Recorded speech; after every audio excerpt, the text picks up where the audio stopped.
What is up? What is up? We are back with a platinum replay here, and yeah, hot off of the presses here. So let's see what it looks like in reverse. Cool. All right, so this is a decent hand for going first. We've got some points of interaction for going second as well. This is where I think we're going to really allow the wolf to shine as the normal summon rather than the solar. So we'll go ahead and fire off the Thunder Dragon as normal, this time choosing to grab 2 because 1 is getting banished off of the wolf. We'll go ahead and drop the wolf now, and let's just go ahead and fire off its effect. Thunder from hand and then Thunder from deck, which is great because at this point, they may have Max C, but they don't have Ash, or they don't have Imperm, or Valor, that is, rather, to stop this wolf. So we are good to go here. So we're just going to go ahead and summon out with our Roar. We'll trigger the Roar to special from deck, and then we'll use the Dark and the Wolf going into some generic link to probably IP. Yeah, there we go. So we'll hit up IP as a decent interruption, and I think this will just allow the deck to shine as a mid-rangey strategy. So then hawk back the Roar to get all of the names in our grave. We'll go ahead and bring out Colossus, probably just set the Droplet and pass. And then at this point, our opponent, just looking at their deck size, they're probably on a monster-heavy strategy. So we're just going to drop Max C in the standby phase. And it's met by a call by, which is fine. We're just trying to trade cards here. The Colossus should hopefully trade for quite a few. Okay, so no Max C for me. They do end up Feather Dustering my nice little Droplet here, which is fine. You know, it's a 1-for-1. Not too concerned with that. And sure enough, it is Volcanics. So they go ahead and set up their Emperor first and burn me, which is crazy. Let's see, they inflict damage equal to the level times 100. So it was a level 8, so they inflict 800 damage. Bam!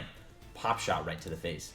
Then they're going to go ahead and drop Trooper, which is nice because the normal summon effect to add is useless against Colossus, who says this unfortunate line of text: cards cannot be added from the main deck to your opponent's hand except by drawing them. No adding, sir. But they're going to give me a bomb token, and this I think is a horrible decision on their part, unless they're trying to load the grave, because this isn't going to trigger either. The shell is not working here. But regardless, they give me a bomb token, which is then just free real estate for IP. So we'll just make a dark here. We can't make SP with the token. You need to affect monsters. But if they, want to try to crash or do something like that, they could.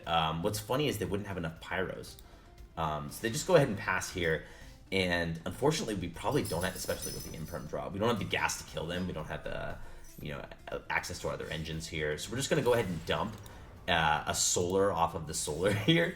Because I'm like, I already have all the names. I don't need to start thinning the deck out. I'd actually like to draw those cards in hand. So instead, what we'll choose to do is make the Anaconda, which will just set up our fusion, make a Titan, establish some serious board presence, and basically threaten game the next turn. So if we can't get game this turn, we can get very, very close and have all the follow-up in the world needed to win next turn. And then, of course, that does allow our Thunder Dragons to be turned on. We shuffle back the originals, which is just great, because now we can just use that 2 more turns. So yeah, Thunder Dragon plus Titan equals 2 pops. It's great. So we'll use the Titan to get rid of their Trooper, just maximum damage here. So Trooper down, and then we'll go ahead and just grab 1 Thunder. That way we can have the other one in deck for later. We'll go ahead and battle. You always want to save your cards for main phase 2, the things that you're going to set for your opponent's turn, just in case this was evenly matched and, he wipes out all but 1 of my cards. I don't want to have more committed to the field during the battle phase if that exactly happens. So then we're going to go ahead and main phase 2, set the Imperm, classic column. I've just been putting them in that column the whole time. I mean, the more you can condition your opponent to put it in that middle column, the better Imperm is, in my opinion. All right. Let's see. They do indeed have another Pyro dump, allowing them to send Pyro from deck to grave, which will turn on their Emperor, and then they're going to burn me a little bit. Did they run 2 Emperor? No, they run Scatter Shot. But funny enough, Scatter Shot will then trigger to inflict 500 as well. So they'll get me with the 2 and the 5. Major pop shot, or pot shot.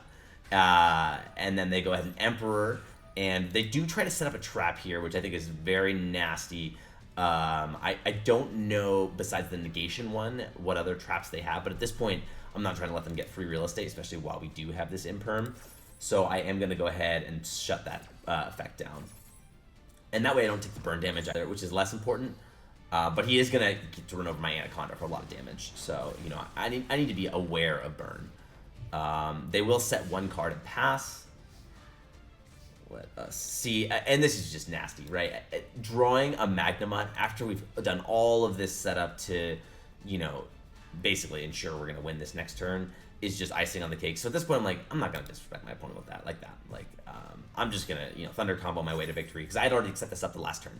So we're gonna go ahead and choose to fire off the Thunder Dragon just to search the last copy out of my deck. Chain Titan, of course, to try to destroy, and they will use their Inferno here to. And the thing is, they can't negate, so they need to banish a Pyro monster from their graveyard, and they don't have it. They just have spells. So they're just activating this to activate it, which I'm not really sure why. They could have kept it set. I mean, I was going to pop it regardless, but yeah. It doesn't do anything, unfortunately. So Titan destroyed that trap. At this point, he's very vulnerable. So now we'll just use the second half of our combo here, right? We'll use the Fusion's Graveyard effect to search any Thunder monster from our deck, which will be a Roar. Roar will add back the Fusion, and when we trigger the Roar, this is going to go ahead and allow us to use the Titan effect to pop. And then they're at 17. So this is game. And so we're just going to go ahead and Colossus for game here. We don't need to make a second Titan. We don't need a Magnemite or anything. Just smack him with the Colossus, which was the card putting in the most work anyways. So anyways, GG's.